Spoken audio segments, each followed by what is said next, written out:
Welcome to the Hot Rod Hangout Podcast. I'm Matt, and tonight we got a special guest, Connor. What's going on, man? Just here. Happy to be here. Yeah, man. So, how's Utah right now? Weather's decent, or is it hot as balls like it is here? No, we're starting to cool off. We're starting to get some 40-degree nights and 80-degree days. It's not real bad right now. Oh, I'd love 80 right now. 80 would be great. Well, yeah, it's 80 and it's no humidity. It's probably 80 right now. So and probably 80% humidity. Probably 100. So what originally got you into this crazy car obsession? So my dad got me started. When I was just a kid, my dad had a 69 Camaro Z28 sitting out in the garage. And I looked at it all my life. I'd go and I'd play in it as a kid. And, you know, aside from having all the typical Hot Wheels and stuff every kid had that's into this, like I spent my time in that car, you know. And when I turned 12, my dad got us started.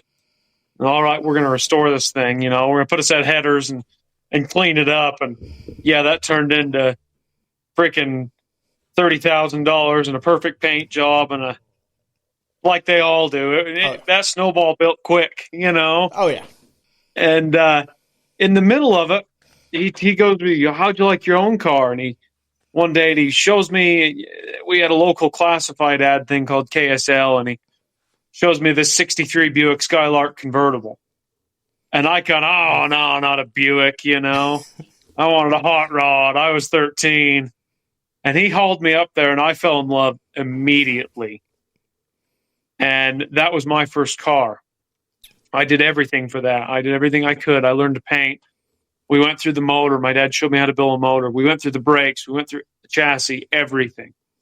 We did everything on that car, nut and bolt. And that's like that, and that Camaro put me on the path I'm on today. Awesome. Yeah, the snowball effect is real. It is. You know, especially it totally is. With the Cadillac. It's like, oh yeah, right now it's get it running, not get it right. And I'll have an ADHD moment, and like I'll be under there doing something, and I'll look over and see something, and then it's over there, and it should be like just put blinders on and get it running and driving so I can go enjoy it and then fix the little stuff along the way. But you get lost, and then, I'm just going to, with the small block that we're built for Ashley's car, you know, it took the heads out to clean up and, everything. I might as well put a set of aluminum heads on it. And, I got the timing chain off. I might as well put a cam in it. I mean, yeah, you got the front of the motor apart. Yeah, you might as well spice the thing up a little. Everything's already out. I might as well, Yeah. Oh, those might as well cost a fortune. Oh, they get you in trouble too. But yes, they do. I started out with that 57. I was just gonna. The original, the 265 and the 3 on the tree worked great. Like I drove it for years in patina. And one day, I'm just going to spice this thing up a little bit, clean it up and paint it, because I decided since it was my great-grandmother's car, it needed paint. And then all of a sudden, it was LS swapped on full air suspension, AccuAir, custom everything. I mean, I'll have to put some videos of the underhood up, but that underhood it's as pretty and chrome as you can get an LS. Yeah, and 8,000 miles later, it's still going, looking just as good. That's the one thing about the LS motor, and I fought it, because I'm in the middle of the generations where, the small block is king, LS motor's king. I'm kind of in the middle. I still like both. But I always said, when I was building the Model A, it was, no, I'm not putting an LS in it because nothing with an open hood should have an LS in it because it's just ugly. And now with the Caddy, I'm like, and I don't know why anybody wouldn't put a fuel injection LS in it. This is going to be nice. I'm going to have overdrive. It's going to be able to cruise. It's nice. Yeah.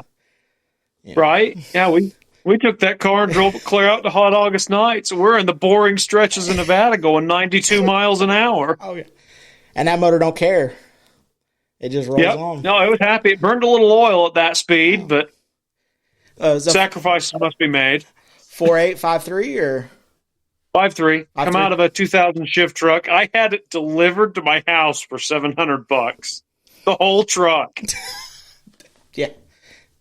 And that's, it used to be you go to junkyard, pick up a small block Chevrolet for those prices. Now it's the LS motor and the first gen Coyote motors. Yeah, it's wild how much it's changed. I'm probably a little younger than you. I just turned 30, but I would have guessed that. I would have guessed that we were the same age or a little bit older. I just turned 36 6 days ago. Okay. I turned 30 in May. Okay. But it's funny. Like when you're right, when we started into this, we're close enough. Yeah. Everybody had small blocks. Everybody had small block stuff. Small block stuff was everywhere. Yes. I mean, I've still got a pile of cylinder heads in my storage shed. I mean, I got everything from camel humps to witches' hats, just in case I wanted to build a Hypo 283, And you collect parts. That was the big thing, is like I have a shelf of stuff that was going on the Model A, and then I had stuff that come off that I could still use. So like I bought a short water pump, and then I went with a blower drive. So I was like, oh, I need a long water pump. Well, the brand new small short water pump, I'm like, oh, I'll use it eventually. And originally the plan was to put I had accidentally bought a C10 just for the motor and trans. Oh, I'm sure. It was accident. I'm sure. No, this one, I'm telling you, it was. So buddy texted me, he said, hey man, I'm taking this truck to Webster, which is our local swap meet. And he's like, I'm going to try to get, Ashley will blurt this out, for this truck. And I'm like, do what? He said, yeah. I said, I got a title? He goes, yeah. I said, it run and drive? He goes, I mean, it runs. He's like, I wouldn't drive it. I was like, but it runs? He's like, yeah. I was like, all right. I said, well, if it doesn't sell, I'll give you $1,000 for it. He goes, all right. So he takes it to Webster one day. It's a 2-day show. He takes it to Webster the first day. It doesn't sell. So he calls me. He's like, hey, man, I don't feel like dragging this joker back there tomorrow. Are you serious? I said, yeah. I mean, I said I would do it. So, yeah. So he's like, all right, well, I was like, well, I'll come grab it from you. He goes, no, it's on the trailer. I'll deliver it. I'm like, oh, you'll deliver it? He goes, yeah. I'm like, all right, cool, bring it. So I send Ashley to the bank, and he gets there. Yeah. I'm looking at the truck. I'm like, man, it don't look that bad. So we unload the truck, and I go to open the door, and the door falls like 4 inches. And then I like, what in the heck? And I'm looking, and they put like a skylight moonroof that's like a 1/4 inch below the roof, so it holds water. So it leaks like a mother. It's got some. Yeah, and it don't rain in Florida. No, not at all. And I'm looking at the floor. I'm looking at the grass underneath of it. I'm like, oh man, the cab is gone. So I'm like, all right, well, I'll just pull motor and trans out, and I'll stick it over there, and I'll put it back on Marketplace for $1,000, and whatever somebody gives me for it, gives it to me, And so I ended up, my buddy comes over and he's like, hey, what are you doing with that truck? I'm like, man, it's rough. And he's like, I don't care. And I'm like, you might want to go look at it before we talk about it. So we made. You might want to care. So he has a C10, his dad has a C10, and his brother has a C10, and his boy is 14. So okay, and that's where this is going. They're all 67 to 72 C10s, and this is a 70, so it fits. And he's like, yeah, right. He's like, my dad's got a cab. He's like, the fenders. Oh, it's in the title. Yeah, he just really needs the title out of it. I'm like, all right, cool. So I got this. So he's like, so let's make a deal. I'm like, all right, cool. So we made a deal on it.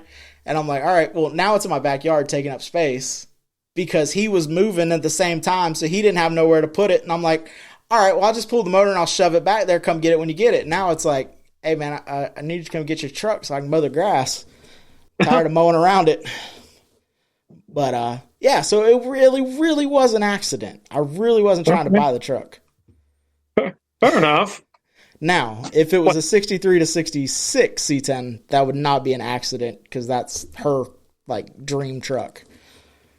I got a 64 sitting right behind this wall behind me under my carport. You would be her biggest fan. Is it fleet side or step side? Fleet side, long bed. Other than the long bed, which I'm pretty sure she'd probably be all right with that too. I did the long bed because like I use it. Like we had it off road hauling firewood, and it's like all painted and everything. Like we hauled our house trailer up on the mountainside. Like, oh, we need some firewood. There's a dirt road over there. So we went freaking 30 miles down the dirt road. Ended up going on a full tour and hauling a ton of firewood back. And it's cool that no matter, because you get some people that like they make their cars so nice that they don't want to drive them, and it's like, which everybody can enjoy the cars the way they want to enjoy them. I don't understand that whole it's too pretty. Well, I carpool to work every morning with a gentleman, and he will never watch this, so I feel safe telling this story, but he has a 69 GTO Judge, original Judge. And he restored it meticulously, like it won the concourse here in Utah one year. Okay. So it's gone 300 miles in the last 15 years. That poor thing, I don't think it's even run this year. He copped me that he's like, I need to push it around and start it. And it's like, I'll come drive it. My mom and dad, they just recently bought a 65 Fairlane, and I want to say it's got less than 20,000 on it. Some due to circumstance and some due to it. A gentleman bought it and passed away not long after it. So his kids would just fire it up, pull it out of the garage, back it back in. They wouldn't drive it. And then when the mom passed away, somebody else ended up with it, and then it lived in a garage and never, because it wouldn't run or something. Hot rod. And then the guy that got it, and then the gentleman that they got it from bought it and went through and nut and bolted it, and it's like it's mostly stock, very, very pretty. And now my mom and dad have their little ice cream cruiser, because they were in a 34 truck, which made me not want to build my 32 truck, because I was like watching them get in and out of that cab. I was like, oh yeah. Me and Dad are about the same size. That's what keeps me from having a Model A, because I'm like I'm 6 feet tall. My fiance's 5'10". So there's ways to do Model A's that you can get more room out of them. Yeah, and I started looking at sedans and some of the bigger Model A's. Well, maybe this would be okay. So even coupes. So especially if you're not going to channel it. If you do channel it, if you shove the frame out, you can suck the floor down around it. Like, so you have the body drops on the outside and you have the dip in the middle. And also, if you ever do build a Model A, since you're tall, you take the stock seat frame and you use, do you remember the old like beach chairs that had the string? Yeah. So use that fabric and you staple it on where there's nothing underneath of it. So whenever you sit, your butt goes in the seat. And it makes your knees go nice up. And low and it makes your knees go up and get you to your pedals without being all janky. That's good to know, because I've kind of avoided it, because I even gathered up. This is going to be an aha moment. I'm on Facebook Marketplace the other day, and I see free Hemi. Like, okay, click. It's an early. I see Chrysler Firepower. Like, oh shit. So I messaged this guy like, dude, I'll give you $60. Just hold this thing. So he holds it for me for a week, and I get up there. It's a 392. All right. 57, year model 392. And he goes, yeah, I got it, and I bought it, and they were on this trailer, and my buddy gave me this trailer, and they're just in my way. Oh, and there's these two transmissions, two A833 4-speeds. I guess I'll take those off your hands. Can I have my $60? But or if you're going to build a coupe, you can take the package tray out behind the seat. Oh yeah, and get back into there and use a Caravan middle seat. You just take the headrest off. It's the exact width as a Model A seat, and you can mount it on the floor.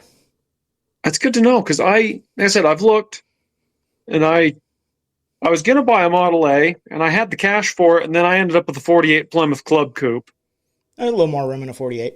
Which, yeah, well, and I bought it for my fiance because she's lightly interested into cars. I'm trying to drag her into it a little better. And she always loves that like late 40s, early 50s kind of era cars. And I found this one, it was so clean. It's been in a collection for years, kind of like your parents' car. Yeah. It'd gone like 300 miles since 92. And it had had a $6,000 flathead inline six engine rebuild 5 years ago and went 60 miles since, and I gave $7 for it. Okay. And the paint almost all perfect.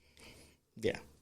So and she's in love. Like and I'm like, dude, this thing's way bigger than a Model A, and it's still a coupe, you know? Yeah. So with my dad's 34 truck, originally it had really, really nice seats in it. The guy that he got it from took the seats out because he wanted like hot rod. So the interior of the truck was absolutely gorgeous. It had upholstery all in the interior, but then it had bomberseat.com, like black, holy bomber seats with like no cushion, no padding, no nothing. So it didn't match. So one, they were really uncomfortable. Two, there was no way, because they had such layback, there was no way to get them back far enough to get, your legs in a good position. So what we ended up doing was I traded him my seat. I built a seat for his truck using a Caravan seat, and I got the seats for my Model A. But what we did is so the base of the Caravan seat fits perfect, but there's still some layback that gets you to where you have to push the seat forward to be able to sit. So what we did was we took the back off, turned it around, stuck the padding on the back side of it. So now we could you could suck the seat all the way up against the back of the cab. And then I got all the room in the world. And then I just stuck the back of the seat up there, put him in the truck, and then I just adjusted the seat to his layback, and then we just built brackets to replace the side brackets that were on it. Hell, that's easy. And, shot him up, and I'm like, it's a little grungy, but it's kind of cool. And I just I didn't even recover it. I just took the original fabric and stretched it back over because you can't see the back of the seat anyway. Yeah, that's true. And there's no reason to fight that hard for something like that. And there's enough padding. There's enough padding there that it still looked like it was the stock seat. God, that ain't bad at all. There's ways around it. And Zach Parks can give you some other tech, because he's I think he's over 6 foot, and he's got a severely channeled Model A. Okay. I know there's ways to do it, but yeah, it just takes work. It just takes. I've got my head in so many projects. That's just one I've not had the time to be like put my mind to. Yeah, I'll do another Model A. Maybe, I don't know. I might drive the Cadillac and be like, you know what, screw that. The only thing this car doesn't have that the kid previous to me broke the AC box on the firewall. So, and it's fiberglass, ain't it? And he threw it away. Or is it that ABS plastic with the fiber in it? Yes, I don't know exactly because it didn't come with the car. So you got to find one or put a vintage air kit in. So what I did was I flushed the firewall right there. I put a filler panel in, and then I'm working with a company up in Ocala. No shameless plug until they actually help me. But they have all different. A couple of Florida-based AC classic car companies. So no one makes. So a 61 and 62 are the bastards of Cadillacs. So like Dakota Digital doesn't make a dash. They make one for a 5960, and then they jump to 6364. Vintage Air, 5960, 6364. 6162, they don't make anything for. So what we're funny? Well, what we're gonna do is we're gonna use they have a universal kit, and we're going to work it into the dash where it'll still use the factory vents. And then I'm going to use a electric compressor because my LS has an engine-driven air compressor. Oh, okay. That kind of takes you run out of bracket space eventually. Well, so that car is so long and big that with a 5-gallon tank, as soon as it tried to air itself up, the compressors would immediately kick on. And I can see that. You would eat up all... Mine run pretty hard on my 57. Yeah, you would eat up all your air trying to get it to ride height, and then listen to them scream in the trunk for 5 minutes. So yeah, the York... Whereas if you run that engine-driven compressor, they come to pressure now. Yeah, so the York compressor... I did the math on it. So it's a 2-cylinder, and one cylinder puts out twice as much as both of the electric compressors. So 4 times as much air, and it's attached to the motor, so it's never going to hear it. And with the York, it has an independent oil source, so you don't have to worry about it getting oil in your air. Yeah, like you would if you used like a regular any other variety of compressors. Which you can also take, because I looked into this, because I was having trouble finding a York 210 that wasn't $380 or buying the kit for $800 or $900. And I'm like, you got to be able... The rebuild kit for a York compressor is $9. Yeah, because they're like a Tecumseh part, aren't they? Yeah, so it's like... Or Briggs. It's three or four gaskets and like 5 O-rings. And that's they're simple. So I was like, simple as hell. But I'm like, I don't want to spend $500 on this compressor and then realize, I can't figure out how to get it to mount. So I'm like, okay, well, you can use a Sandin. If you take a Sandin compressor apart, you can just slap it full of grease and put it back together, and it'll live. Yeah, because for a while. Truthfully, your run time's just not that long. Yeah, and it's not. I don't think there's been enough like long term to figure out like, depending on how switch happy you are, how long it lives. Yeah, I can imagine eventually. Yeah, but the York compressor, they've been using those on off road stuff, and forever. So. Sometimes I've seen some of the off-road guys run R4s, but them are a piece of shit. Yeah.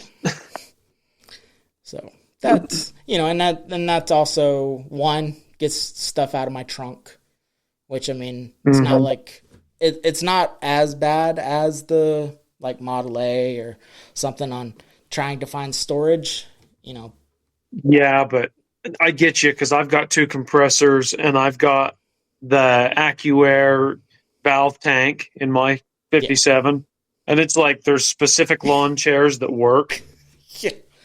Yeah. So I have a 5-gallon tank, 2 compressors, and then I have level ride. So a manifold and the level ride ECU. And I'm like, that doesn't take up a whole lot of room until you get it in the trunk and you're like, that takes up a lot more room than it looked like it should have. And then also there's 1 battery, but there will be 2 batteries back there too. Yeah.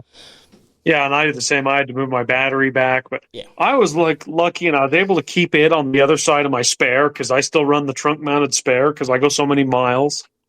Smart. And that helped, but it didn't leave much. But I kind of cheat because with that 57, I've got a 58 canned ham trailer house. Okay. That's cool. So if I go to a big car show and they're total matching set, I just put all my crap in the trailer house because there's all kinds of room in there. Yeah. I don't have to buy hotels when I go out. Dude, you'd have been right in line with that 10-day road trip that we took. So we had a 55 Crown Vic, a 50 Woody, 52 Ford on a Tahoe chassis, and we started with a 46 Chevy, which was the one truck that we all thought was going to make it. Like, he's driven this truck towing a trailer to Alaska. It's been all over Montana towing a trailer. It's never had a problem. Literally less than a mile into the trip, we're like, where did he go? So we pull over and we're like, he's like, hey, I think I dropped a rocker or a push rod. He's like, so I'm going to go back and I'm going to get this. He has a 65 F-150 that literally looks like you went to a dealership in 65. And like, there's the truck. It smells like 65. It looks like 65. It is 65.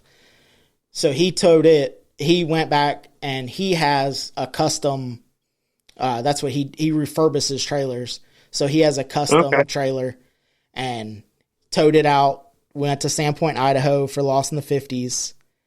And then I think it was, I've heard of that show. I ought to go up. It's not that far from me. So this year we actually ran into Dennis Gage.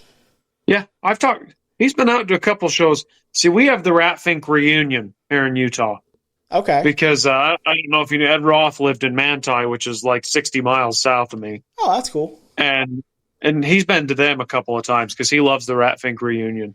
Well, and he's a cool guy, man. Oh, yeah. So we were sitting there, and Ken, with the guy that invited us, he does street field promotion for Ford, hence why he has a 50 Woody Ford and a 55 Ford, because then he can justify like, oh, I can drive my cool cars because it's a Ford. Yeah.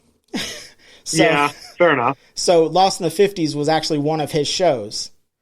So we're surrounded by like brand new Fords, and then we have like cool old Fords, and we're all sitting there, and me and Brian, the guy from the hometown hot rodder, I look over and I'm like, dude, that looks like Dennis Gage. And he's like, it is. And I'm like, there ain't no fucking way, dude. And he's like, I'm telling you, it's him. Well, he stands up and I'm like, man, don't go. You're just going to. And he's like, hey, man, what's going on? Hey, how's it go? And we stood there and talked to us. Well, it wasn't, no cameras or nothing. I guess his daughter lives like 2 miles from where that show takes place. So he was there just visiting his daughter and was like, oh, that's right, that show was today. Let me just swing over there and check it out. So that was cool. And then we ran, so then we went into Oregon and Washington, and then we went down the 101 through the Redwoods and down into Santa Maria. Dude, if you do that again, let me know. I'll throw in with you in Utah. All right. So, yeah, that was originally the Cadillac build, was to road trip. We were going to road trip from here to Texas. The other podcast was going to be in Texas. They were going to come from Montana, and then we were going to go that way. But with everything going on, I believe Ken just kind of chalked it up to he might go, but he's not building nothing. The car that the hometown hot rodder had got for the build off it's a 39 Chevrolet, and the deeper they got into it, the more they were like, this isn't a year build. This is so they're now they're now building that car for the year's build. This is so they're building that car now for the Grand National Roadster Show 27. And I had originally submitted that I was doing the Model A, and then I bought a Cadillac, and then so none of us are building the same cars that we had originally started with. And with everything else going on, I don't know if we're going to make it out there for 26. Just because it's 14 days off of work. For us, I get you. For us, it would be like close to 6,000 miles round trip. And that's like when I look at cruising the coast, I want to go so bad. Yeah. But it, to me, is the same way. I'd have to put 6,000 miles on. Well, and that's the thing is, and also like Florida, me and Ashley were talking about this the other day, and it's like if we want to go anywhere, we're 3 hours till we can head in a direction, because it's 3 hours to get out of the Florida. Yeah. To a certain degree, like here in Utah, like we have all the national parks and all the beautiful stuff around us, and then all of west of us is all shitty 7 hours of desert. Yeah. And then to the east of us is all the plains. Yeah. And the south is desert. So, like, Utah's this pretty spot along with Colorado, and then it takes forever to get anywhere else. Yeah. Well, I mean, and, like if we wanted to go out west, we're 3 hours up, and then we can start headed west. Yeah, then you can get on 10. Yeah, and it's like, oh, man. But it's like we also have the ability to cruise or car show all year. So it's like, I'm jealous of you because, like, here in Utah, like, sometimes we can get into November, and that's it. Like, my cars are parked from November till mid-April, and we just hole up in the garage and work on them. That's all we got. And that's one thing that y'all have that we don't have. With y'all having where show season stops, y'all can do we have a stuff. Recovery season. Y'all can do stuff. Mine, I have like a month, and then that car's got to be somewhere. That's why the two cars. Tiring. That's why the two cars. But now they're both broke, so. Well, that's why I have 7. Because the 54 is throwing a temper tantrum, and I have no clue what's going on with it. So it's just getting a small block and a turbo 350. What's it doing? So, okay. Long story short on that car, I didn't do the 12-volt conversion, and I didn't do the 5-speed swap. Okay. So, I've never had a problem. That car has never left us stranded. I have never had to go get that car with a trailer. Still, I had an issue with it. I always would stay off the interstate. I never did the interstate. We cruised up. There's something called the Drag Strip Riot down here, and it's a pre-65 like vintage drag race. It's like an hour and a half from us, and a whole bunch of us are going. I'm like, cool, I'll just cruise with y'all. So we get up, and they all know that car is, it's Michelangelo. It's a turtle. It does not go on the interstate. Which they've ran with it, and they're like, hey, I thought you said you can only do 60. You were doing 65. And I'm like, okay, but it was screaming. It doesn't like it. I was just doing it to keep up with y'all. So I get a text message and says, hey, do you mind if we hop up on the interstate for an exit? It's going to save us like 30 minutes. I'm like, yeah, not a problem.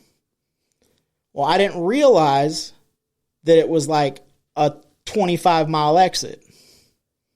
So it was not happy. You tacked it up for that far. So, and we didn't run. I was probably 28, $3,000. It wasn't like I was spinning it to the dome. That's nothing. Yeah, it wasn't like I was spinning it up or anything. But it had never got to that speed. So the motor was fine, but everything else around it sounded like we were fixing to fall apart. And I was good with it. I'm like, I'm good. Well, then we had to sit in traffic to wait to get in. So temperature starts creeping. You got hot. So, and it still had the original fuel line that went over the valve cover of the 235. So now we have hot fuel trying to go in. It vapor locked. Still didn't leave me. It let me park. And then it would not start. I let it cool off. We started it. We drove home. Everything was fine. I stopped to put gas in it. Would not start again. So I kind of just eased it off to the side, and everybody's like, hey, nice car. And I'm like, yeah, you could buy it. A piece of shit. Yeah, I've been there. And so I had a buddy. He's like, hey, what are you doing? I'm like, nothing. What are you doing? He's like, I was thinking about swinging by the house. I was like, cool. Come grab me. And he's like, what? I'm like, I'm at Bevel's Corner. Come grab me. Take me to the house. We'll hook trailer up. We'll drive the truck and trailer back here. And then we'll pull the 54 on the trailer. And he was like, all right, cool. So I get there, and I'm like, you know what? Before I load this joker on a trailer, let me just hit it one more time. I breathed on the key. It started. So threw the ramps on the trailer. Told Ashley, I said, haul ass back to the house. I drove the car home. Come in the yard. We ran new fuel line. It's been fine. Started running like shit. So I'm trying to figure out why it was running like shit. And I look. I go down to reach for the distributor. And there's always been this random zip tie that I didn't know what it was doing. But when I reached for the distributor, it popped the zip tie, and all of a sudden it started running really good. So I grabbed the distributor and I turned it, and it started running like shit. So then I turned it, and it ran like good. And I realized that all the way one way was where it wanted to be. So the zip tie was holding the distributor from turning. So there's no distributor clamp left. No. So I told Ashley, hey, go get me 3 or 4 zip ties. And she's like, okay. So we zip tied it back. Runs good. Put the spare zip ties in the glove box for future repairs. Fine. Never done that. Well, then it would just randomly shut off. It would lose spark. I would touch positive. I had nope, it's got electronic. So I would take the alligator clips. I'd touch positive side. I'd touch positive to the coil. She'd start it. I'd take the clamps off. It'd run fine. Never mess up again for the rest of the day. I wonder if you're battling where's that a resistor wire? It wouldn't run at all. Well, it does not run right now. So check through and see if you got a resistor wire in line with that. It used to have a resistor on the firewall. Okay, fair when enough. it started messing up, I thought it was a key switch. So I switched out the ignition switch and was like, why is there this random wire that goes out the firewall, hits that plug, goes across the plug and comes back in, and then goes that way? So we took that part of the loop out. So that's probably what it is. But now I can justify there's a small block sitting there. So fair enough. Sometimes you just got to look for an excuse. Right. I mean, but it was supposed to be the Cadillac was running and driving, and then I could pull the 54 up and we could put motor and trans in, and I had something cool to cruise while I was working on that. Now they're both down. It didn't work like that. So, but hey, it is cars. Yeah, I get you. It's like, I bought an overdrive, like, the old pull cable overdrive transmissions. I found one for my 48. I got it all in. It all works, but the overdrive shift solenoid leaks so bad that I have to fill the overdrive unit to drive it for a day. So I took a car that was totally drivable, and I fixed it. Yeah. Made it better. I made it better, yeah. Yeah. Don't you love when you do that? Yes. I mean, it's awesome. It'll go 75 now with the flatty. Yeah, there you go. But dude, when I went to pick that transmission up, I was like, dude, what did this transmission come out of? And he points over in his yard, and there's a 52 Plymouth Suburban wagon sitting out there. I'm like, dude, I just want that. And he's like, $500, come get it. No holes, solid. I was fixing to ask. I was fixing to ask, how bad do y'all have to deal with rust up there?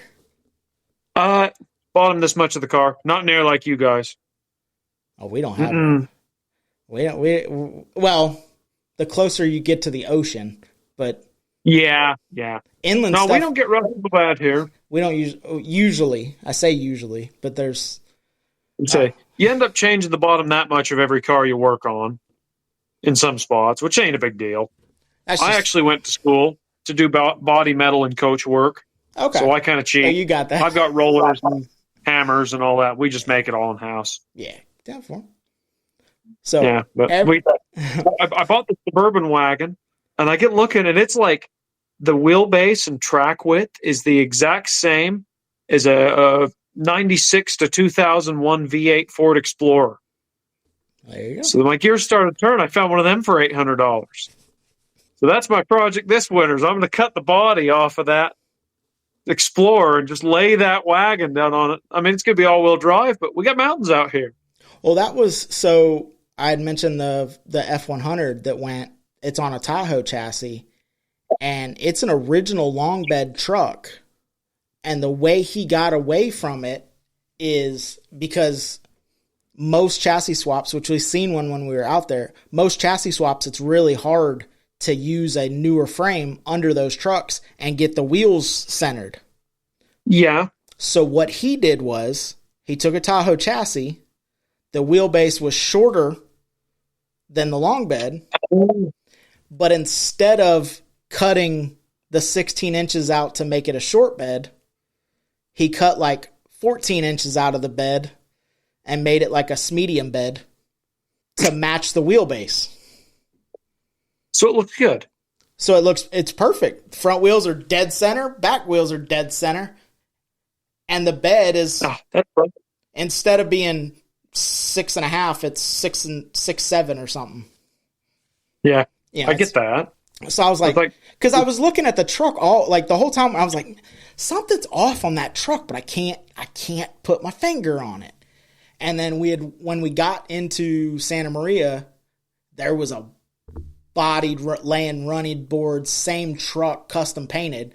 And I'm looking at it and I'm like, that freaking wheel is. They're not centered up. I'm like, that wheel is way off. And talking to the guy, oh yeah, it's a Tahoe chassis. And I'm like, looking around, I'm like, I walk back over there and I'm like, all right, do tell. How'd you do that? He said, well, the bed is not a short bed. It's not a long bed. It's kind of in the middle. He's like, I just matched it. He said, I just stuck the bed up there, mounted the cab, mounted the front end, get it right. He said, then I just stuck the cab up there and started cutting until I got it to where it was perfect. And I was like, well, He goes, and by doing it this way, he goes, the running boards are still factory length. He said, because it's that end of the car that had to get changed. I was like, oh, okay. So I was like, all right. So that's it. Yeah. But see that, like this one I got to do. I don't think I'm going to try and do any changes like that because the Explorer is only 0.6 of an inch longer. Yeah, doing something like that. But I think his was. You'll never spot 0.6 of an inch if I center it. No. Originally, I was going to do a S10 swap on her 53 or 54. Yeah. Single cab long wheelbase is like a 1/2 inch or something. And yeah, that's pretty easy to cover. And they make control arms that are a 1/2 inch forward so you can lay them all the way out. So obviously with an S10, you're trying to get away from a firewall. Yeah. But in that case, you would just be trying to get back to wheelbase. And you'd make it. Yeah. So I'm like, eh. But then I started looking into, I'm like, that frame is like, there's some bends and stuff in that frame that the 54 does not have, and I really don't feel like trying to redo this floor. Those 54s, they're an extension ladder. They're 2 straight sticks of steel with stringers in between them. Pretty much. So all of us have them. What's the car that got away? 61 Mercury Meteor, 4-door.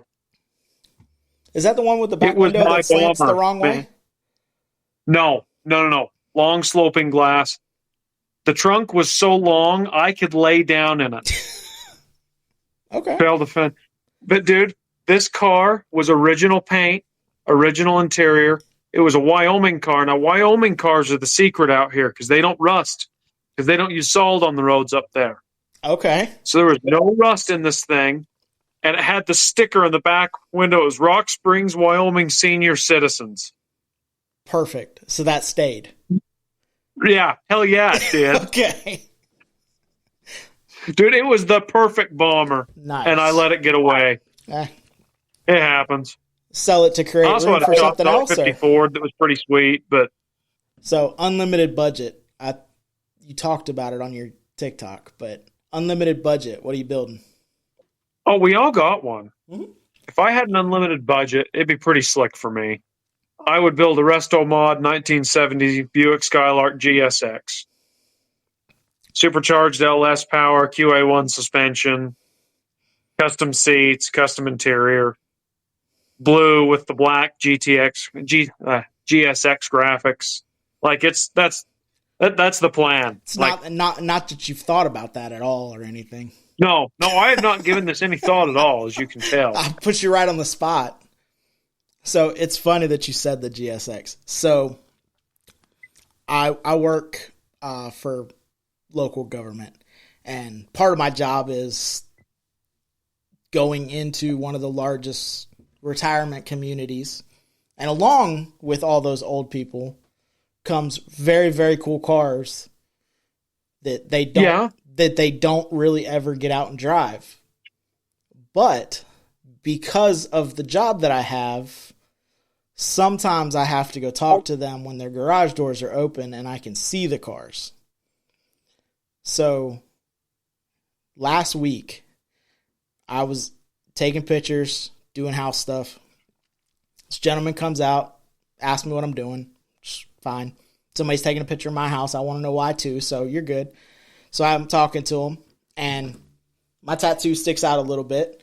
And he goes, "What's that on your arm?" I go, "Oh, that's my wife's 54. And he's like, "Are you into our old cars?" I said, "I mean, a little bit." I've been accused. I said, he's like, "Oh," he's like, "Well, you said that's your wife." I said, "Well, I'm putting together a 62 Caddy." "Oh, man, that's cool." So I peek her out and I said, "What you got under the car cover there, man?" Because that obviously isn't a new car because there's some straight lines there and most new cars don't have a whole lot of straight. And it was a 70 GS that his dad and him restored. Oh. And it's absolutely like money. He goes, "The only thing I don't like about it is the springs were sagging, so they put heavy-duty springs in it thinking that it needed them." Oh, it's rough. So now it's like an inch higher. And he's like, "But those are factory G25 tires.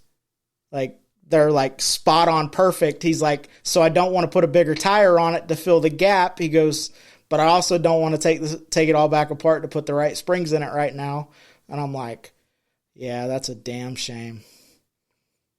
Beautiful, beautiful, beautiful car. I'm like, "Well, here's my business card. January 3rd, we do a car show, Don Garlett's. Get into the museum on a discount if you come show up. Come on, bring your friends, because y'all have cool stuff." They do. It's literally, I see, which the one, I was, I was building the Model A, and I stopped, and I don't know if all retirement communities do this, but they'll like take their neighbors and they'll all come down as like one unit and they'll buy like a cul-de-sac. So it'll be like the 5 neighbors. That's kind of wild, but okay. Well, you like your neighbors, so you bring them with you. Type, you don't have That's to worry. Fair. You don't have to worry about shitty neighbors if you bring them with you. So it was like 5 car guys, 5 or 6 car guys on a cul-de-sac. And I'm like, there's like burnout marks in the road. Like, it's like 1:00 in the afternoon and there's like 5 lawn chairs and a grill and they're all drinking beer in one of their driveways. And I'm like, "Man, this is awesome." Like, and he's like, "Oh yeah, so how do I hire on to work at this community?" he goes, "Yeah, we just switch." He's like, "Mondays are my day, Tuesdays we go there, Wednesday, Thursday, Friday, Saturday." I was like, "Oh, that's cool, man." Like, and he's like, yeah, and we all got cool cars, and I'm like, "Well, cool cars, like, well, what you got?" And he's like, "Well, you probably don't think it's cool." And I'm like, "Well, try me."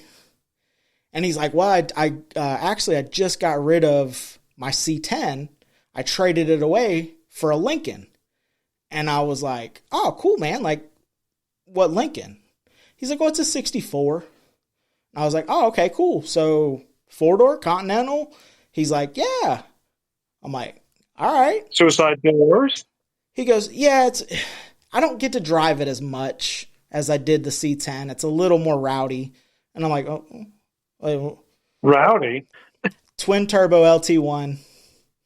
Oh my hell. 24 mob steels on air ride. And the only reason it's on air ride is so he can pick it up so he doesn't have to climb down. He airs it all the way up so he can get in the car, and then he slams it back down for ride height, drives it. When he gets somewhere, he airs it all the way up. He gets out, and as he's walking away, he gets to hit the button, and it... So it's perfect. I'm like, "You're my spirit animal." When I grow up, I want to be just like you. He goes, my wife doesn't like it as much as the C10. It's loud. And I'm like, well, I mean, does it have like full exhaust? He goes, well, I mean, how full is full? I mean, he's like, there's like 6 foot of pipe after the turbos. And I'm like, well, where's the turbos? He goes, Right? well, in the grill. I go, oh, so like it exits behind the fender, behind the front tire. He goes, yeah.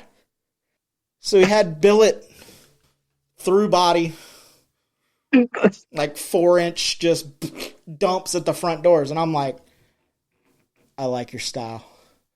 He's like, it does a really impressive burnout. I'm just picturing a geriatric driving this badass hot rod. Just kind of makes me laugh. What you're picturing was him.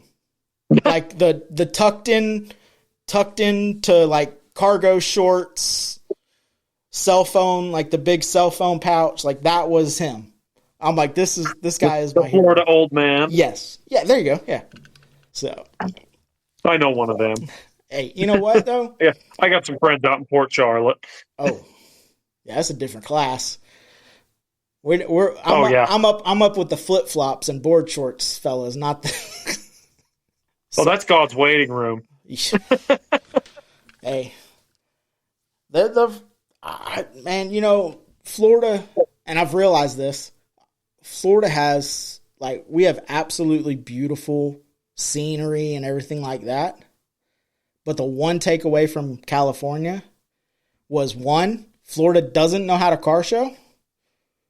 And 2, Florida needs to get it together on the weather. Yeah. So see, in Utah, we have it even worse than you. Like, I've seen -22. No. And I've seen 108. No. So it's funny. My buddy Chad he went out to go help a buddy chop 53, and he's out there and he's got Dickies and Chucks on or whatever, and they're chopping this car and he's sweating. He's not sweating. It's all good. Everything's great. And his buddies come over and they're like, man, it's so hot today. And Chad's like, dude, this is like beautiful. And he's like, no, man, like this is a heat wave. It's like 80 degrees. And he's like, yeah, it was 80 degrees last night at home. Like in the middle of the night, it was 80. He's like, this is great. They don't, he goes, Seth, he told Chad, he's like, I haven't ran my AC in probably like 6 months. He goes, I just opened the door. They all have the screen attachments. And he goes, we just open the door and let it breathe, turn a fan on. Everything's good. I'm like, so when I went out there, you like wake up and you're like shorts, flip flops, and a hoodie, and you're good. And then like by 10, you're shorts and a t-shirt. Yeah, he dropped the hoodie. I'm like, oh, this is great. Like, this is perfect. And I've done Cali weather. It beats the hell out of it. Dude. And like, we met a lowrider family. We got invited to a lowrider family little get-together after the cruise night. And, we walk in and I'm like, hey, dude, should we be here? And Brian's like, yeah, man, we got invited. Like, I'm like, yeah, this is how 48 hours starts, bud. Like, and we walk in and, it's a big, big dude. And he's like, I'm like, oh, let's introduce ourselves. He's like, oh, okay, cool. Tequila's on the table, beer's in the cooler. You hungry? Mom make tacos. And I was like, as much as I want tacos, it's like 12:30 at night. But I will drink a beer. So, and like, oh, you want to see my cars? Oh, he's got 2 Harleys sitting in his living room. And I'm like, okay. And he's like, you want to see my cars? And I'm like, I want nothing more than to go see your cars right now. Because they're art. Yes. Lowrider guys are nuts. So go out there. There's a square body step side C10 on like 24s laid out. There's a 53 that they're building for his nephew. That's the parts that everybody had that they weren't using. They're trying to have $0 in this car, and they're pretty close. And then, well, it was gonna have to spend a few for tires, huh? Right, but it was I get you. So and so had a body, so and so had a chassis, so and so had a motor, so it was like, and then That's freaking cool, though. His cousin does upholstery. This one does this one, So he's like, oh, yeah, I just painted this 6'4" Impala. So we go out there, and it's like a carport with Bisqueen on the sides. And, like, that's where he painted it. And it looks absolutely gorgeous. And he lifts the hood, and it's everything. The AN fittings, the thermostat housing, the intake, everything is engraved. And I'm like, dude, those guys are nuts. I'm like, holy crap. He goes, yeah, my wife, she's got probably 1,200 hours in it. Your wife? Yes. I'm like, the lady that you just offered me tacos from. Oh, yeah. It's her car. I'm like, oh, that's badass. So we walk back in, and the people there are like, so, where did you say you're from? And I'm like, oh, I'm from Florida, and he's from Texas. And they're like, what are you doing here? And I'm like, well, the West Coast Customs Show? And she's like, oh, I didn't even know there was a car show going on. So I look at Brian, and I'm like, dude, there was just like 800 cars driving down the strip. Like, the coolest cars I've ever seen in my entire life. And this lady doesn't know that there's a car show going on? And I guess the dad of the family must have realized, like, the look on my face was not computing. And he goes, are y'all going to the cruise tomorrow? And I was like, there's a cruise tomorrow? And he's like, well, yeah, that one was the small one. That's the one for the show. We cruise every Saturday on Main Street. Oh. And I was like, oh. He's like, yeah, so, like, all of those cars, plus, like, all the other people that don't go to that show will be cruising there tomorrow. And I was like, oh. I was like, oh. He goes, yeah, so that's why she didn't know there's a car show going on, because this is every day. He's like, we see cool stuff all the time because it doesn't rain. It's always great temperature. There's never a it's too hot to drive the classic. It's not too cold. It's not snowing. It's not. He goes, so these are our dailies. And I was like, that makes all those cars even way more cooler now. It does, because it's like that. I imagine you guys get some of it with your summer heat. Here it's like you got to have AC in the summer here, and then in the winter, like I said, it's just to forget it. Yeah. Oh, and that's so we don't get snow. We're far enough down in Florida that we don't get snow. But I'm good. Roll the windows up, put a hoodie on. I'm good. Summertime, you just bake. It doesn't matter. Windows down. It doesn't matter unless I could figure out how to drive the car naked.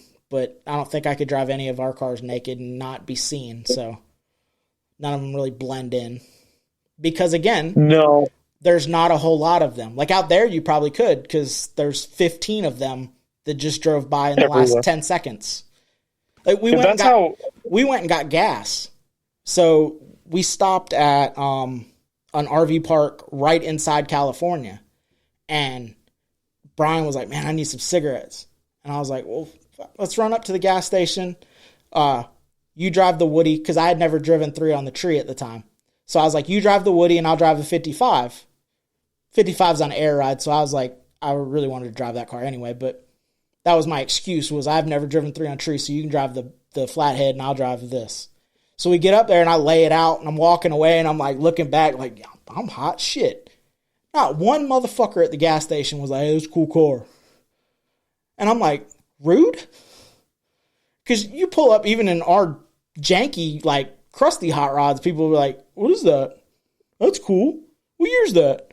Here it was like, yeah, this is normal. And I'm like, dude, that's Cali. There's lace roof. It's custom. Yeah. Like, and they're just like, that's Cali. It was, but if it wasn't for the taxes and the government. Cars all over in garages, but like on a basic, like perfect weather Sunday afternoon, you'll see them out cruising around. That's it. And I've seen some this week. Yeah, we have a very eclectic range of the way people enjoy their cars. Some people, it is their daily. Some people, it's got to be something special to pull it out. And then everywhere in between, people, but like when I was getting ready to go out on that trip, everybody at work was like, you're doing what? And I'm like, well, we're road tripping classic vintage cars with vintage campers. What happens if you break down? We fix it. Well, in your old car? And I'm like, well, not mine. Mine's staying here. I'm flying out. But yes, my car, just somebody else's. 55, 50. And they're like, oh. Now, I will say that the Woody car did not like pulling a camper trailer. I'll bet not. And that motor, he donated it to the Flathead Gods to make it back home to Montana. Something like 35 or 40 gallons of water to get home. We got the same thing. Like last year, me and Dad, like Dad's got a 60. You ever seen My Cousin Vinny? Yes. Dad has the My Cousin Vinny car. He's got a mint metallic green 64 Buick Skylark, and it's got a 6-liter LS2 in it. Okay. And he took that, and I took my 57, and we road tripped out to Hot August Nights, which if you've never done Hot August Nights, you need to. I have to put it on my list. We registered for the car show in August, in April, and we were cars 4486 and 4485. Holy shit. Yeah, in April. We registered in April. Okay. And we drove clear out there, and then we got tired of the car show for a couple days because it's like a solid week, and it's so flipping hot. So we went down into California and did Highway 1 and then come back up to it. And I tell people we did that here, and it's like, you guys drove this clear out there? And it's like, hell yeah. Yeah. It didn't just appear out there. Yeah. Well, that was when we first started talking about the build off. Brian was saying, I'm gonna trailer the 39, and I was like, well, tell your boyfriend to give you back your balls. We're driving. Like that was the whole point of this, was we were driving cool cars.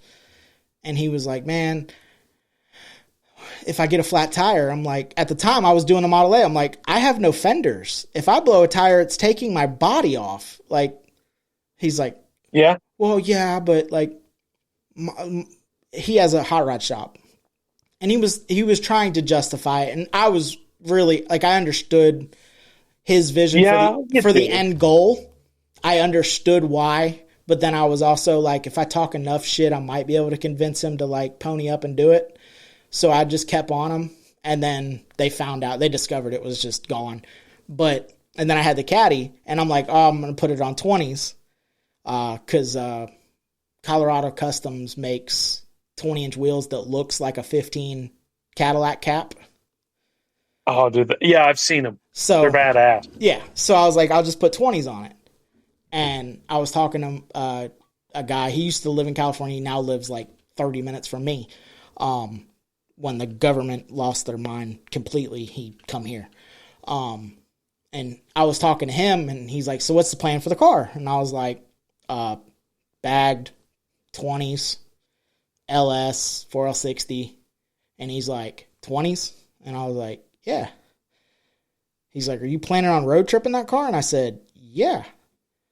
I'm like, and I got a better shot of finding a 20 than I do a 15 white wall. And he's like, that's true. He goes, but you're going to donate a tire on that trip.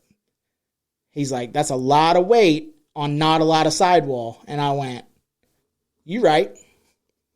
He goes, so I'd recommend put a brand new set of 15s on that joker and you ain't got to worry about them. And I was like, you right. He goes, and also a 15 will come off of that car way easier than that 20-inch rim if you do have to change the tire. And I went, also, yeah, good point.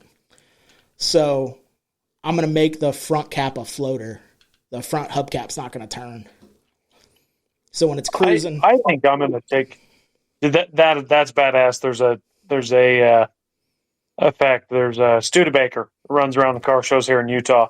It's got floating caps. Yeah, that's cool. I don't know how they do the back ones, but I've skirts, so you can't see my back wheel, but Yeah. Anyway. Yeah, dude, I'm thinking about buying some road trip wheels for the 57. I drove it clear out on my Detroit Steels. Holy hell. that's what I had. Some That's what I had on the 15s would Model be A a because it was the miracle. only one. It was the only because of how low it was going. It was the only wheel that I could find that had enough or not that had that little of back spacing. Yeah. It had 2.5 inches. Like they say they'll do 3.5, and I called them and I was like, could we get 2.5? And like we can go 3, and I was like, I guess if that's as small as you're gonna go, yeah. Because it had a 4th gen Camaro rear end in it to get the wheels outside of the body. Yeah. Because it was just that body gets so wide, the deeper you go, like down, that body gets so wide. And to keep your wheels far enough away that when your axle articulates, you don't have the clearance issues. Yeah. So the original plan for the car was I was going to do hidden air ride. I hid 2 2500 series bags in the cross member. So when it was laid out, the bags would go in the cross member and no one would see it. It would just look like it sat on the frame. That's cool. And then I was talking to the guy that's actually going to paint my car, Psycho Simmons. He's got a 62 Lincoln, and I had him on a podcast, and he was talking about hydraulics. He's like, man, you should do hydraulics, which I have a buddy that I went to school with that tried to convince me to do hydraulics, and I was like, dude, I don't know nothing about hydraulics. I'm not ever going to hop a 29 Model A. He's like, you don't have to. I'm like, it rides like shit. He's like, there's ways around it. And like everything I had like that kept me from doing it, he was like, no, there's ways around it. There's, this.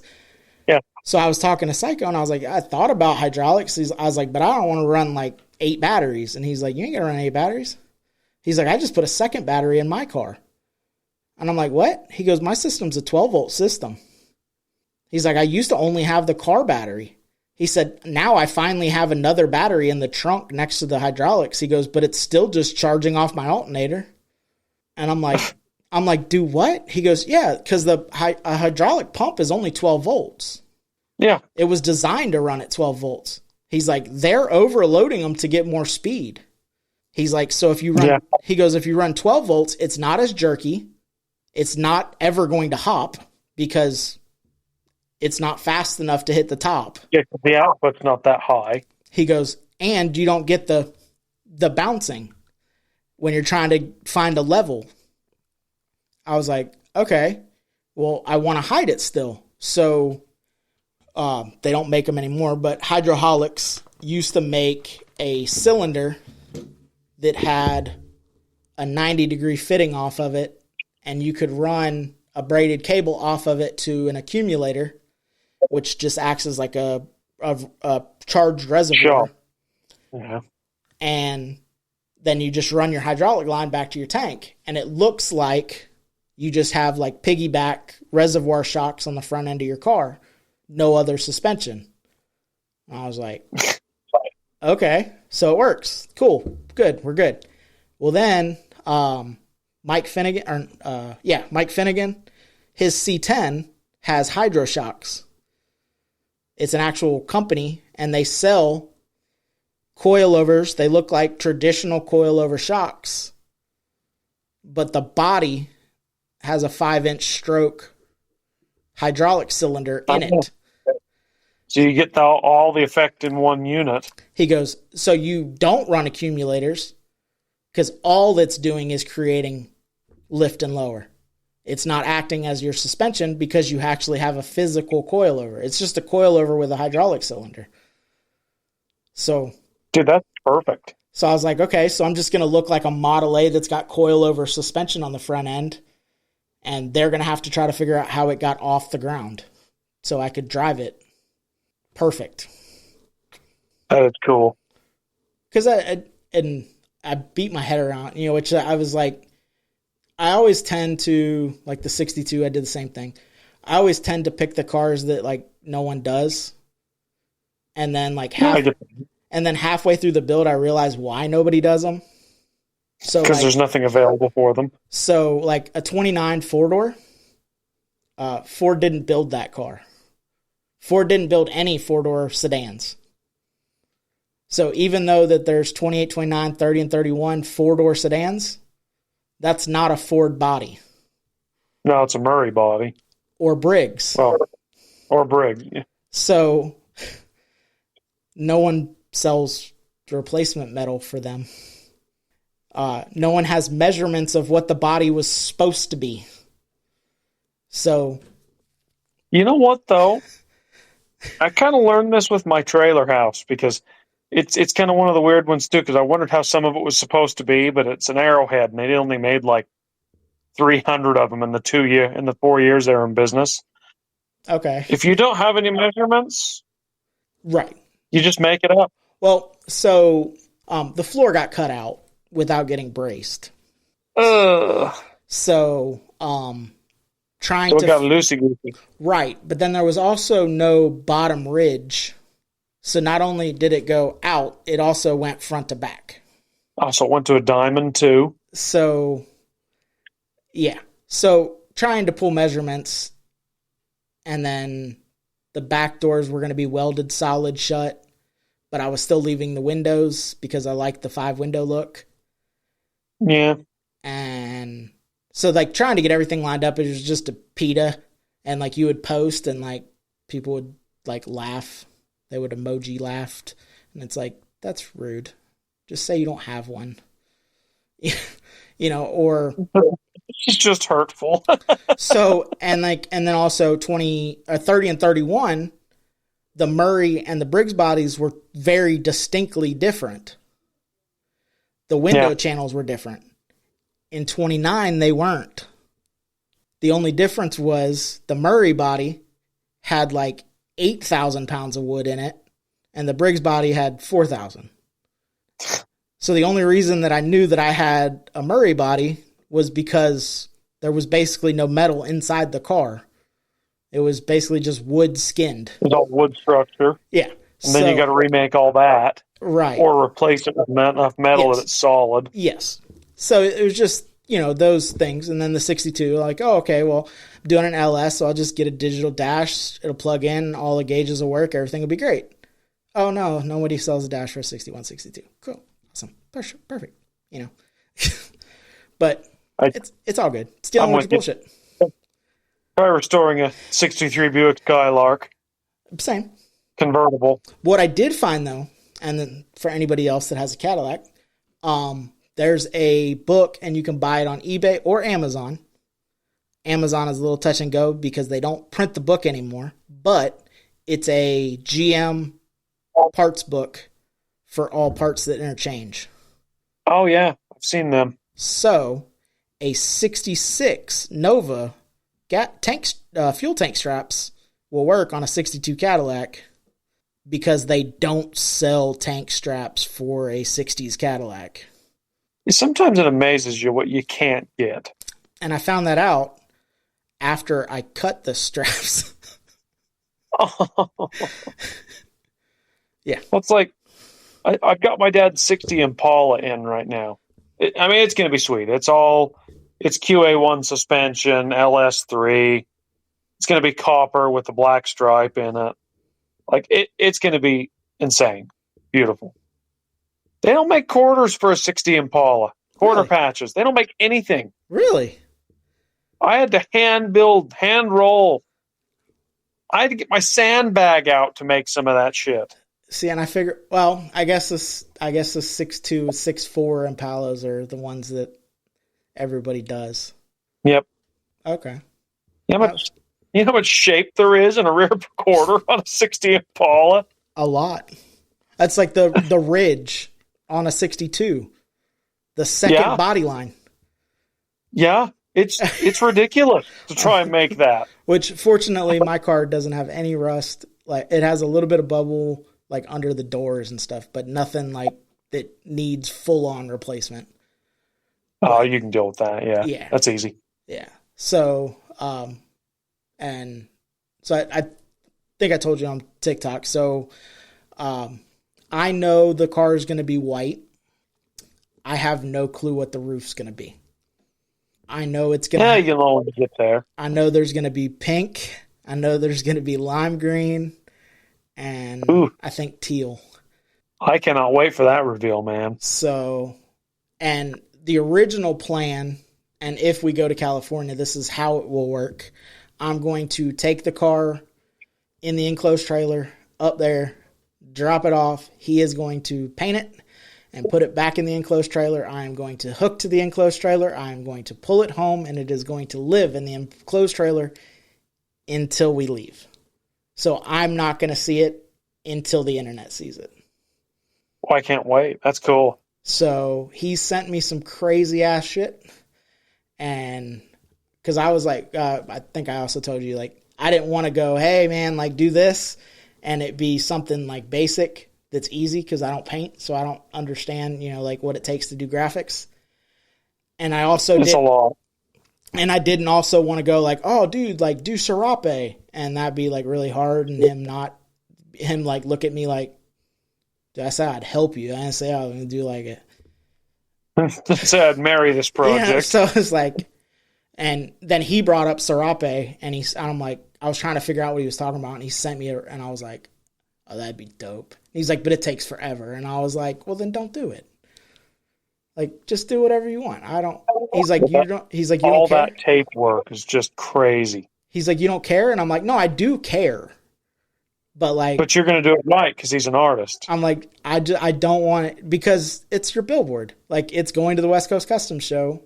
And if I end up being able to go, he may also go.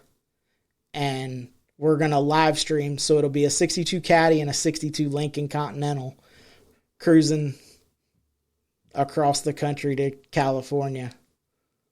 So that'll be... Dude, that's cool. That'll be cool. He's trying, so he's with, which it's funny, he's with the Suicide Slabs, and as soon as my car gets running and driving, there'll be a Cadillac Kings logo on my back window, so there'll be a little bit of a, so he's like, a little bit of rivalry there. He's like, oh, well, we don't, he's like, we'll just, he's like, I got some club members along the way. Like, we probably won't even have to get a hotel. And I'm like, yeah, me too. And he's like, I ain't parking no Cadillac house. And I'm like, well, they don't write songs about how good a Lincoln rides. I mean, but it's all in fun. I love his car. So he actually parked behind us at, Turkey Rod Run, Thanksgiving, Daytona International Speedway. He actually parked behind us at a Rat Rod show. And his car is custom painted. And I remember the car, but it didn't click with me. I met him. We're talking on the podcast, and I'm like, yeah, man, like, what's a show you like to go to? And we got talking about Turkey and the Bad Apple. And I'm like, yeah, I was kind of mad. So the Bad Apple is Angry Apple Orchard. Yeah. So they do CNC cut bad apple, like apples, like rotten apples. And 2 years ago, it was an American flag. So when I left that show that day, I said, I don't care if I ever win a trophy, but I want one of them. So last year, we have the 54, we're cruising, and my back was wrecked. I walked the whole swap meet the Saturday before the show. So I was done. So I told her, I said, I don't care how much it cost. We're entering your car. So I don't have to walk across the road. And she's like, okay. I said, so we're literally just paying for VIP parking. You're not going to win anything. Don't be disappointed when you don't win. But so we park. So Hannah and Corey Wheat are there with the welding rig, and he had just finished the Dodge up, and we're all bullshitting, and they're starting to announce names, and I had a couple Model A guys, Model A Mafia guys that were there, so I was bullshitting with them because I knew they were going to win something, so I was happy for them, and it sounded like they said Hannah Wheat. So I look at Ashley, and Ashley's like, yeah, that's what they said. So we were telling Hannah, like, hey, you won something. She's like, are you sure? Shouldn't they say Corey? And I'm like, they said you, like, go get your trophy. So her and Ashley are walking up to the stage, and I hear Ashley Boys. And I'm like, that's not what I heard. 54 Chevrolet, I'm like, that's definitely not what I heard. Orange Patina Rust. And I went, that's what I wrote. So she won a bad apple. That's sitting over there. And it's it's a toxic green that glows in black light. So that's sick, man. Yeah. So I'm like, that's rude. I said it on a podcast that it was the only one I ever wanted to win, and you just won one. So good for you. But, that's cool. That's so cool. So what show or event do you try to make every year? Ratfink. The Ratfink reunion, man. It's cool. It's kind of like your turkey run because so when you get a Ratfink artist, you have to license with the Ratfink family. Yes. With and all the artists make their own trophies. Oh, that's and badass. If you win, like you win a mailbox. I've got up on my shelf right there. My '57 and trailer won a pinstripe moonshine jar. That's badass. Last year. That's badass. Like I don't know about you. I get stacks of trophies. I've got plaques sitting in totes that I haven't looked at in years. But that sits front and center. Yeah, that's cool. You know. Yeah, and that's why we for our show we do skateboards. So yeah, different. Last year we just did like a graphic printed skateboard. This year we're gonna do Psycho's gonna paint at least our best of show trophy. And then Johnny, which I don't know if he's a Ratfink licensed artist or not, but I don't know if you can see, but that's our logo from last year. It's a Model A. Look at this down. That's my. Oh, that's badass. All right. That's so dope. Like, that's the best trophy I've ever had, you know? So is there a show or event that you try to make is there a show or event that you've never made that you'd like to make? I want to come out to cruising the coast, but that is so far, but I just want to do it. I want to hop on that 57 and just road trip my way out.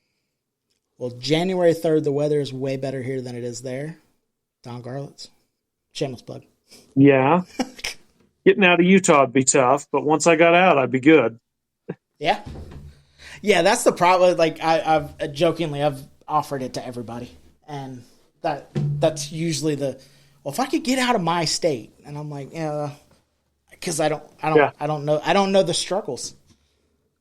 Well, the lowland stuff ain't bad, but you get up into them mountain passes, and you'll come to spots that get 5 and 6 feet of snow. It's funny you said mountains. So, obviously, Brian's from Texas. I'm from Florida. We don't have mountains. So you stand on a tin can, see the back of your head where you're from. So we're in Montana, and the 55 came from Texas. It ran really good in Texas. Well, they motor swapped it. Matter of fact, it come off of the jack stands like 15 minutes after Brian landed in Montana, the day before we were leaving for this road trip from the motor swap. So me and Brian are in the 55. We're cruising. And, we asked, hey, are there any big hills? No. We're like, okay. So we're cruising. And about 2 or 3 hills in, we look at each other. Because the car's not happy about it. So we look at each other. And Brian goes, they did say there was no hills, right? Oh, that's what I heard. He's like, because this is a hill. Where I'm from, this is a hill. I said, well, from where I'm from, this is a hill too. So we're on the same page. So about 3 or 4 bigger flat spots later, we holler up on the radio, hey, we got to pull up. We got to make a carb adjustment. So we get out. We're talking, and we're like, hey, the car don't like these hills. Hill. We're like, oh, seriously, this is a hill. Like we started down there and we're up here. That means hill. And they're like, yeah, okay, whatever. So like 3 or 4 more stops later of trying to deal with this and get it right,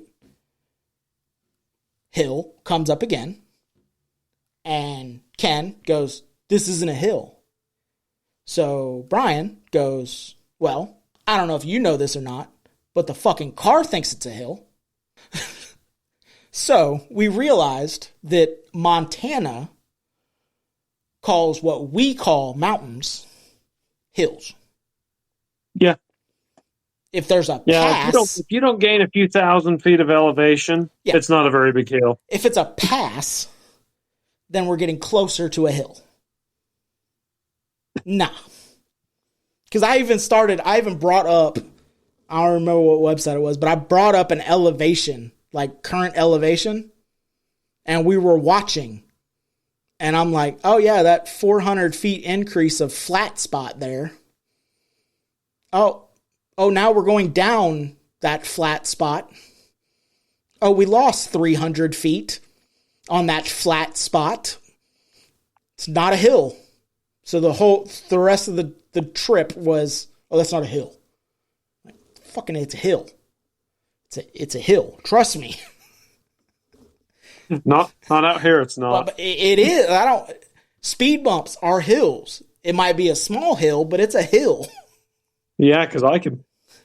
If you came here, we can leave my house and in 40 minutes be at 9,000 feet of elevation.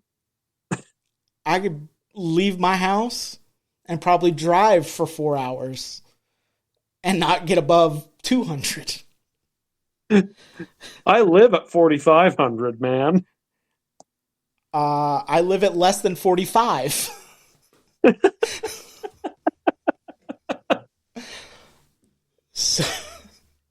So what is one piece of advice that you would give someone trying to get into the car culture? Well, you see it on my TikTok, and one thing I always press people is like, don't buy a car that doesn't run for your first one, because you'll push it in the corner and you'll never, ever get past that. Like, the motivation just won't be there.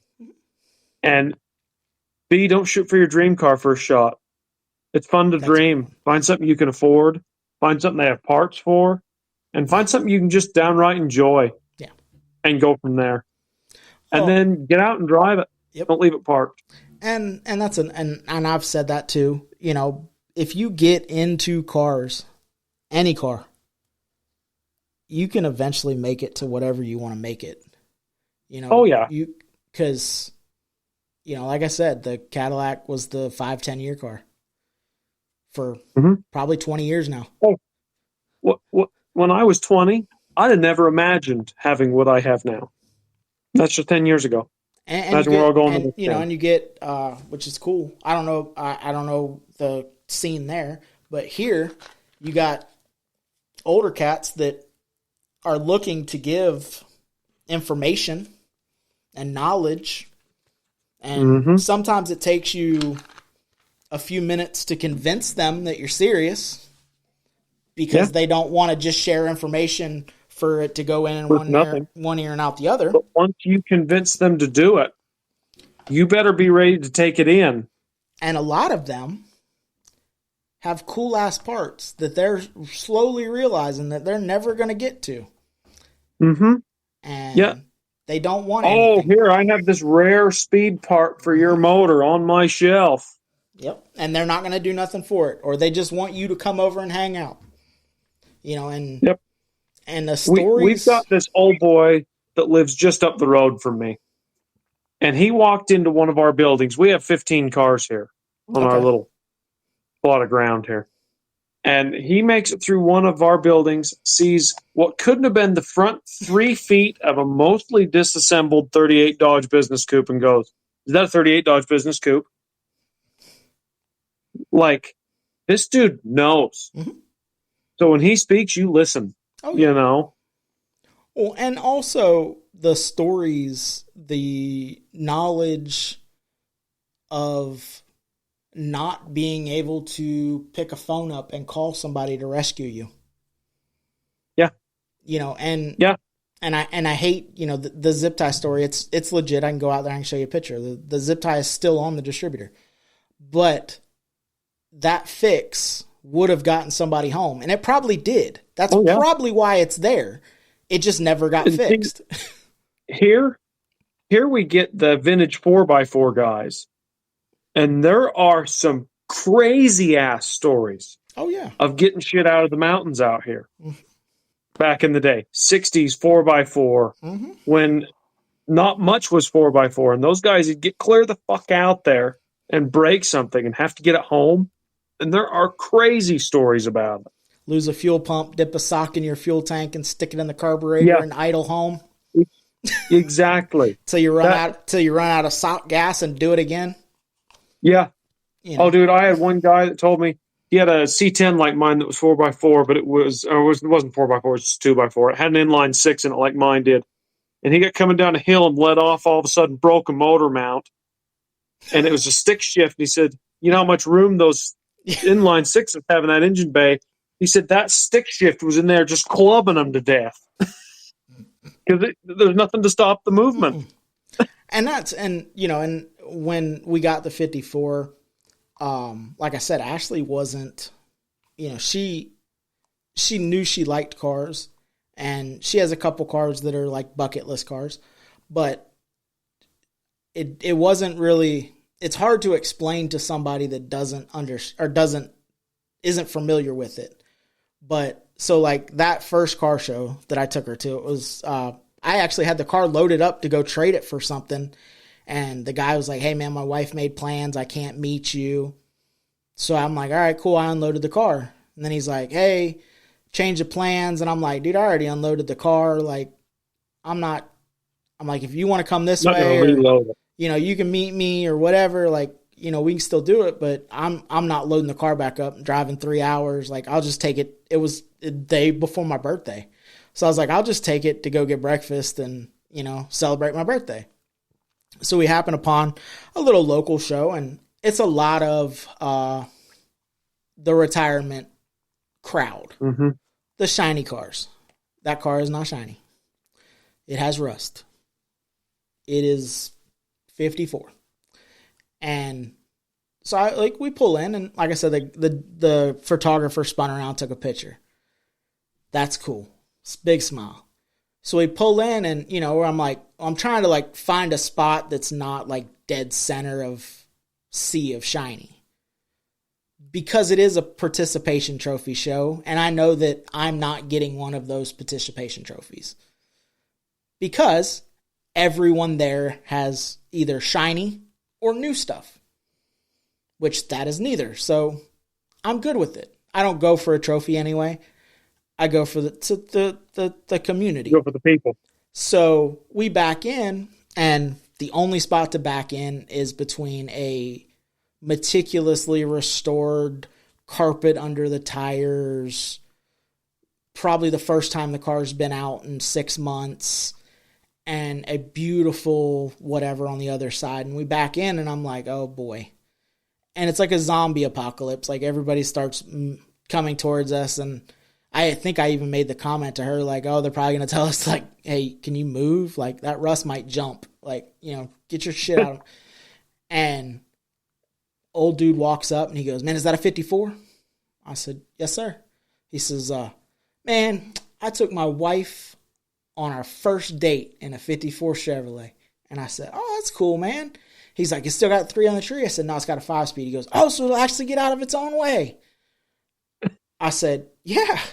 He goes, it's still got the 235. I said, yes, sir. He said, oh, man, that's so cool. And you just out here driving with your wife? And I said, yes, sir. And he said, oh, man, that's so cool. Walks away. Next guy walks up.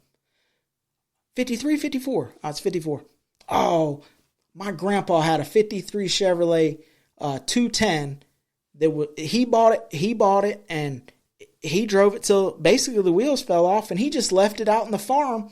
And us kids would hop in it and go drive it around the farmland. It's all cool, man. Like, and just stories like what it was. That. Well, then when I got the Cadillac, we were just like, we'll sell everything to pay for that money that just went out. So she posted her 54 for sale. And I told her she had a guy interested to come look at it. And I told her that morning, I said, are you prepared for this car to leave? And she's like, I ain't really thought about it. And I said, well, I mean, I jokingly say I'm not attached to it, but like that car was never supposed to be associated with the podcast. I was building the Model A, hence the Model A on our sign. I said that was kind of, that car just happened to be, and now it's associated. So are you prepared for that car to leave? And she's like, I ain't really thought about it. And I said, well, you might want to think about it before this guy comes and buys this car. Cause like, if it leaves, I don't want to, if he hands you money, like he's driving away with his car. So the guy come and he ended up, which she took way better pictures than any other Facebook Marketplace person. Every hole, every rust, every bad spot of paint, there was a picture of it. So like literally the guy didn't have to come look at the car. He knew exactly what it looked like. But there's like a 4x4 hole in the trunk. The floor is great, but there's like a 4x4 spot in the trunk. And and I'm like, dude, that hole has been there for like the 2.5 years that we've owned the car. And I have thrown chairs on top of it. I have thrown boxes of t-shirts and hats and merch. And when it went to our show, I had like every trophy in the trunk of the car and like that hole is fine. Oh, I just thought it would be in better shape. And I'm like, for what she was asking for the car, that's quality. And she sent you pictures, or like every picture's in the ad. So so he's like, well, I just don't think it would make it. And I'm like, make it? I mean, this car's been to Jacksonville, it's been to Daytona. Like, yeah, I own a trailer, but it doesn't really ever get put on it. Like, it's never had to come home on one. And he's like, oh, well, I'm like, well, it's fine. So he leaves. So I had to go make a parts run. So I told Ashley, I said, well, fuck it, we got the keys to this. I said, I can go grab my wallet. I hopped in it. We followed the guy out the driveway. And I passed him on 301 going to the parts store. I said, and so she's like, now it hit her. She's like, I don't know if I want to get rid of it. I said, well, I got to, babe. Like, we'll figure it out. I said, I got other shit I could sell. Like, don't worry about it. Yeah.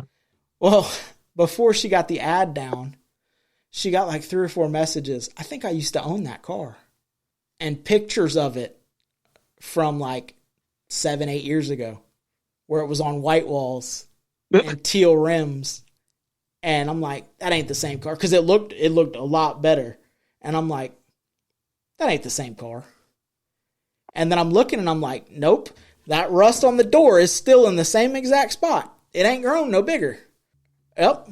It's got the 9 teeth in the grill and the one's broke right there. Yep. It's got the chipped tooth. Like, it still looks the same. It's just dull.